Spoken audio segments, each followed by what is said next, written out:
So you buy a house, you sign the papers, you get the keys, you paint the ugly bedroom, you put a nail in the wall for a photo, it's yours. And then one day a letter shows up and it turns out you were renting the whole time. You don't get to sell it, you don't get to leave it to your kid, and the landlord can change the locks whenever the market shifts. That's a game disc now. Like, as of very recently, Sony announced today that starting January 2028, they will stop producing physical discs for every new PlayStation game. First party, third party, all of it. After the date, if you want a new game, it lives on the PlayStation Store or it's a code in a box at the store. That's the menu. And the wild part is how quietly they dropped it. A blog post on a Wednesday, Sid Schumann, Senior Director of Content Comms, writes it up like he's updating a return policy as consumer preferences in the broader entertainment industry continue to shift away from physical discs to digital. Cool. That's how you announce the end of a 30-year era, in the same tone you'd use to say the vending machine is out of Sprite. Let me actually walk you through what got said because there's more in this thing than the headline, and it gets worse the further down you scroll, sadly. I'll get to the part where they buried a second announcement inside the first one, so stick with me. Here's the setup. PlayStation, the console, is the reason discs became the standard in the first place. The original PlayStation launched in 1994 and basically won the format war for optical media. Cartridges lost, discs won, Nintendo held out, Sega folded, and for 30 years, the little disc was the thing you held in your hand that meant, I bought a game. Sony built that, and now Sony's the first major console maker to say out loud on the record, we're done making them. Why? The number. In their last fiscal quarter ending March 2026, 85% of PlayStation game sales were digital. 85. A decade ago, that number was 19. So on paper, this is Sony reading the room. Most people already buy digital. Fine. But look at the timing, because the timing is doing a lot of talking. This lands, days after the GTA 6 thing? Rockstar confirmed the physical edition of Grand Theft Auto 6 is a box with a download code in it, no disc. The single biggest game on the planet in the collector's edition is an envelope. People lost it. And now, right on the heels of that, Sony goes, yeah, actually, let's make that the whole industry. Read that order of events with me. The biggest game normalizes the code in a box, then the biggest console blesses it. That's not two coincidences, that's a relay race. And here's the part they'd really rather you didn't clock. In the exact same news cycle, Sony announced they're shutting down the PlayStation Store on PS3 in some markets this year and then closing the PS3 and PS Vita stores globally next year. So while one hand is going, digital is the future, embrace it, the other hand is quietly locking the doors on two older digital stores so you can't buy anything on them ever again. That's the whole magic trick right there. They want you all in on digital on the same day they're demonstrating exactly what happens to digital stores when the company decides they're not worth the server bill anymore. They close, and your purchases become downloads while supplies last. Now, let me put the ownership thing in plain English because consumer preferences shifting is a beautiful little phrase that's hiding the actual mechanic. When you buy a disc, you own a copy of the software. You can lend it, sell it, trade it in, shove it in a drawer for 15 years, and it still works with no permission from anyone.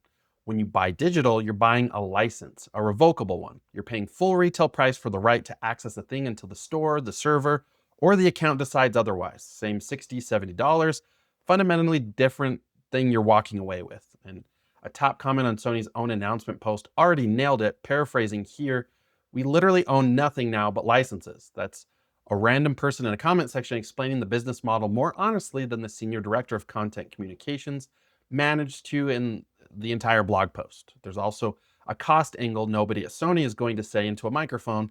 Discs cost money, manufacturing, packaging, shipping, retail shelf space, and the used game market that eats into new sales. Kill the disc and all that overhead disappears, and the secondhand market, the thing that let a broke kid buy a game for 15 bucks 2 years later, that dies with it. Consumer preference is doing an unbelievable amount of heavy lifting for what is also conveniently the cheapest possible option for Sony. Okay, I want to step off the gas for a second because it's easy to make this a pure dunk, and I don't think it entirely is. Somewhere out there is a 10-year-old right now who is never going to have a shelf. I don't mean that dramatically, I mean it literally. There's a version of a kid a few years from now who gets into games the same way a lot of us did, and there will be no physical thing. No stack of cases on the bookshelf that you can scan with your eyes when a friend comes over. No handing your little brother the disc that got you through a rough year. No finding your dad's old games in a box in the garage and going, wait, you played this? And having that be a whole afternoon. That stuff mattered, not because discs are magic. A disc is a piece of plastic. It mattered because owning the thing meant you got to keep it and share it and pass it down. and it existed whether or not a corporation felt like keeping a server on. The game was yours in a way that outlived the company's interest in it. And I think the reason this one stings, even though the number says it's inevitable, is that we all quietly know the convenient version and the ownership version were never the same thing. We let them get blurred together because digital is genuinely easier, but easier was never the same as yours. And we're about to find out as a hobby what it feels like when nothing is yours at all. All right, sentimental portion concluded. Back to watching a $100 billion company describe strip mining your collection as a customer service improvement, because there's a genuinely funny wrinkle in all this. The PS6. Sony said nothing about it today, nothing. But analysts basically read this announcement as the PS6 reveal in disguise. One analyst at Ampere flat out said that this pretty much guarantees the base PS6 won't have a disk drive at all, which means the next console might treat the ability to play a disc you already own as a premium add-on.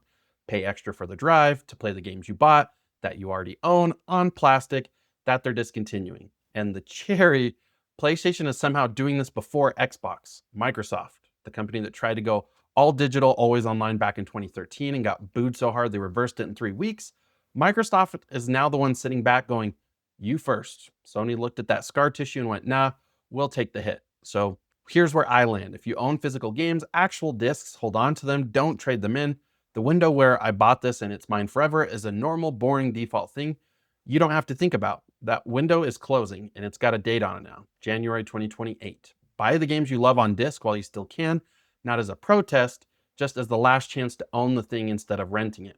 If this showed up in your feed while you were putting off something you actually need to do, and I respect that, do me a favor, like it, subscribe, all that, you know the drill, but the comment I actually want, what's the one game you own on disc that you would genuinely be upset to lose access to? The one you'd rebuy tomorrow just to have it in your hands. Tell me, I want the list. I'll see you in the next one. Cyler, out.